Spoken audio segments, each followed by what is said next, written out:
Prime minister बने शहबाज शरीफ साहब तो उन्होंने कौमी असम्बली में भी कहा आए जो है वो मुज़ाकरात करते हैं, दरवाजे खुले हुए हैं, सियासी लोगों को सियासी जमातों को मुज़ाकरात करनी चाहिए। और कह कौन रहा है? राना सनाउल्लाह साहब कह रहे हैं, जो जिनके ऊपर डेथ सेंटेंस वाला एक झूठा केस बना दिया जिसका कोई सर पाँव नहीं था। जो कौम इस वक्त तकसीम की बानी पीटीआई ने अपने रवैये से और जो जहर उगला नौजवान नस्ल के बीच में, उस पर माफ़ी मांगनी चाहिए। और बिस्मिल्लाहिर्रहमानिर्रहीम, आप देख रहे हैं आज़ाद डिजिटल और मैं हूं अहमद वड़ाइच। नाज़रीन, फिर से एक दफ़ा पाकिस्तान की जो सियासत है उसमें मुज़ाकरात की बातें जो है वो ज़ेर गर्दिश हैं।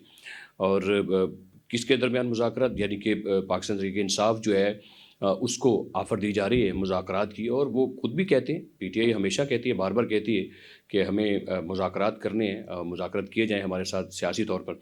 और हुकूमत ने भी बेशुमार दफ़ा पूरी नेक नीति के साथ, मैं ये समझता हूँ कि मुज़ाकरात की बातें की हैं। बल्कि मुज़ाकरात आज से नहीं, जब ये बानी पीटीआई इमरान खान बहुत पावरफुल थे, वज़ीर आज़म के मनसब के ऊपर फाइज थे और बैठे थे पूरी आबोताब के साथ, चमक रहे थे अपने ओहदे पर बैठकर, तब भी उस वक्त के अपोजिशन लीडर मोहम्मद शहबाज शरीफ ने कौमी असम्बली के फ्लोर के ऊपर खड़े होकर बतौर कायदे हज़्ब इख्तिलाफ ये बात बार बार कही थी कि आइए खान साहब, मिसाके मईशत करें, मिसाके सियासत करें, मिसाके जमहूरियत करें। हम मान लेते हैं कि आप सेलेक्ट होकर आए हैं, आप सिलेक्टेड हैं, नारा लगता रहा, आपको याद होगा सिलेक्टेड का। तो ये उस वक्त के अपोजिशन लीडर ने बार बार कहा। और तब उस वक्त का जो वज़ीर आज़म था इमरान खान, उसने अपनी अना और तकब्बुर में डूबे हुए और इक़्तिदार के नशे में धुत होकर ये ऐलान ला तल्क़ी रखा कि मैं आपके साथ बैठने को तैयार नहीं हूँ। वही हुआ। अगर वो नहीं बैठे तो उसका नुकसान किसी को नहीं हुआ, वो तो आपस में उठकर हुकूमती बेंचों में आ गए। लेकिन उसके बावजूद आज फिर मैं ये समझता हूँ कि अगर मुज़ाकरात की बातें हो रही हैं तो वो जैसे राना सनाउल्लाह खान साहब ने भी कहा कि एक मुस्बत अंदाज में आगे बढ़ें और वज़ीर-ए-आज़म की ऑफ़र को कबूल करें और मुज़ाकरात कर लें। तो मुज़ाकरात की टेबल पे बैठें, जो भी इश्यूज़ हैं उनको बैठकर हल कर लेते हैं। इस पे ये देखिए कि वज़ीर-ए-आज़म ने फिर जब ये प्राइम मिनिस्टर बने शहबाज शरीफ साहब तो उन्होंने कौमी असम्बली में भी कहा आए जो है वो मुज़ाकरात करते हैं, दरवाजे खुले हुए हैं। और कैबिनेट के इजलास में भी कहा और बार बार ये कहा।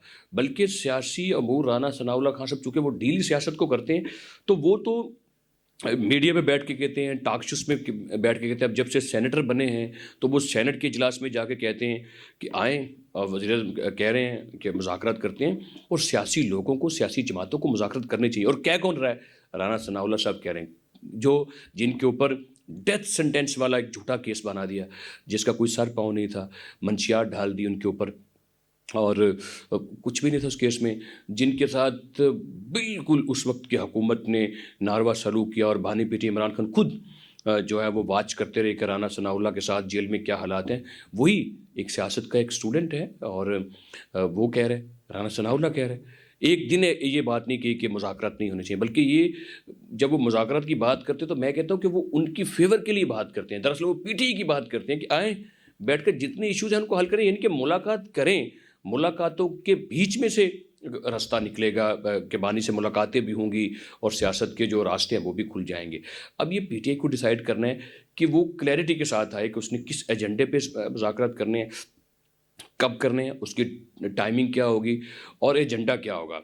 स्पीकर का दफ्तर खुला है, अयाज सादिक साहब का, उसको वो इस्तेमाल करें। उनके अपोजिशन लीडर भी बैठ के हैं, अचक ज़ई साहब, उनके रास्ते से और पार्लियामेंट के रास्ते से जैसे राना साहब कह रहे हैं, जैसे तलाल चौधरी ने भी कहा और भी लोग जो स्टेटमेंट दे रहे हैं हुकूमत की तरफ से, वो स्पीकर के दफ्तर को यूज़ करें, वहाँ जाके बैठ के बात करें।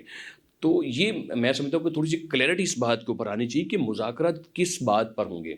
मेरे ख्याल से जो मुज़ाकरात हैं वो इसी सूरत कामयाब हो सकते हैं अगर वो मुल्क के लिए हों, अगर मुल्क की आवाम की बेहतरी के लिए हों, रियासत की सालमियत के हों, पाकिस्तान के दिफा को मजबूत करने के लिए हों, पाकिस्तान की जो एक उड़ान भर चुका है तरक्की के लिए उसके लिए फ़ायदेमंद हों, पाकिस्तान जो यानी कि दफ़ाई तौर पर और जो सफारती तौर पर एक बेहतरीन एक पॉलिटिकल डिप्लोमेसी और एक मिलिट्री डिप्लोमेसी दोनों जो इस वक्त बुलंदियों को छू रही हैं, तो उसकी मज़ीद बढ़ोतरी के लिए, उसकी बेहतरी के लिए आपसियों को किरदार अदा करना चाहती करे।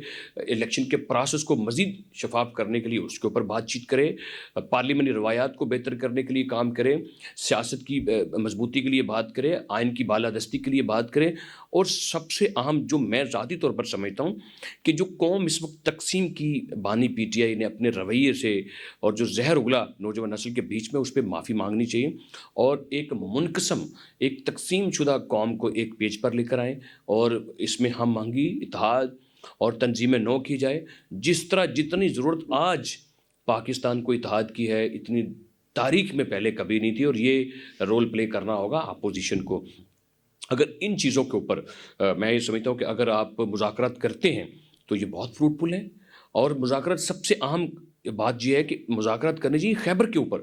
دیکھیں خیبر میں اس وقت 80% دہشت گردی ہے اور اس کی ذمہ دار صرف پاکستان تحریک انصاف ہے. 13 سالوں سے وہاں پہ بیٹھی ہے اور جو وہاں کا انفراسٹرکچر تباہ ہے, جو اسکولوں کی حالت زار نہیں ہے, جو ٹرانسپورٹ نہیں ہے, جو سڑکیں نہیں ہیں, جو صحت کا نظام تباہ ہے, جو طالب علموں کی حالت زار ہے, جو یونیورسٹیز میں وائس چانسلر تک نہیں بیٹھے ہیں. تو یہ اس ساری چیزوں کو ڈسکشن کریں اور یہ کہیں کہ ہم وفاق کے ساتھ ریاست کے ساتھ بیٹھ کر بات کریں گے کہ خیبر کے جو حالات ہیں اکنامکلی اور پولیٹیکلی اور پھر سیاسی اور اکنامکلی اور اس کے علاوہ یہ جو دہشت گردی کے حالات ہیں, یعنی کہ جو وار کی ایک پوزیشن بنی ہے بھارت یا اسرائیل یا پھر جو افغانستان کے ذریعے سے, تو اس کو کیسے کنٹرول کرنا ہے. تو یہ سب کو آپس میں بیٹھنا چاہیے. یہ ایشوز ہیں اور کوئی ایشو نہیں ہے. اگر تو یہ کہیں کہ عمران خان کو باہر لے آئیں اور ان کے جو لوگ اندر ہیں ان کو باہر لیں, تو یہ کوئی بے ایشو لیس باتیں ہیں. یہ میرا خیال ہے کہ یہ اس بات پہ مذاکرات نہیں ہونے چاہیے. یہ وقت کا ضیاع ہوگا. اس لیے وقت کا ضیاع ہوگا کہ وہ چونکہ جو جیل میں بیٹھے ہیں بانے پیٹے, تو وہ اپنے گناہوں کی وجہ سے بیٹھے. توشہ خانہ کے وہ بینیفیشری نکلے. 190 ملین پاؤنڈ جو 50 ارب سے زائد کی رقم جو ہڑپ کر لی اس کے وہ بینیفیشری. 9 مئی جو ایک جعل سازی سے جھوٹا بیانیہ مرتب کر کے ریاستی اداروں کے اوپر جو چڑھائی کی اور جو ملک کے اداروں کا نقصان کیا اس کے وہ بینیفیشری ہیں, وہ جھوٹے انقلابی جو بن رہے تھے. تو یہ 3-4 چیزیں ہیں. فارن فنڈنگ کے پیسے اپنے پاس ہیں. وہ کیس کو حکومت نے یا اسٹیبلشمنٹ نے تو نہیں بنایا, تو اکبر ایس بابر نے بنایا. بہت پہلے سے وہ چل رہا ہے وہ کیس کہ فارن فنڈنگ کے پیسے دنیا سے آ رہے تھے وہ تو آپ استعمال کر رہے تھے. تو میں یہ سمجھتا ہوں کہ ان حالات کے اوپر مذاکرات ہونے چاہیے, ان پر نہیں ہونے چاہیے. ان پر اگر مذاکرات ہوتے ہیں قومی ایشوز کے اوپر بہت اچھی بات ہے. اگر ذاتی ایشوز کے اوپر مذاکرات ہوتے ہیں تو پھر میرا خیال ہے کہ پھر میں بھی ریکویسٹ کرتا ہوں ریاستیں اور حکومت پاکستان سے کہ پھر اڈیالہ جیل کے سارے لوگوں کو چھوڑ دیں, پھر کوٹ لکھپت جیل کو خالی کر دیں اور پاکستان کی جتنی جیلیں ہیں سب قیدیوں کو وہاں سے باہر نکال دیں. پھر عام جو غریب ریڈی بان ہیں جو اربوں کی کرپشن کر کے نہیں چند ہزاروں یا لاکھوں کی کرپشن کر کے یا کوئی واردات یا ڈکیتی ڈال کر اگر وہ جیل میں بیٹھا تو پھر اس کو بھی معاف کر دیا جائے. اگر بڑے لوگوں کو معاف کرنا ہے تو مذاکرات کا پہلو شروع ہونا چاہیے. ہم مذاکرات کے حامی ہیں, میں بالکل مذاکرات کے ساتھ ہوں, اور لیکن مذاکرات ہونے چاہیے پاکستان کی بہتری کے لیے.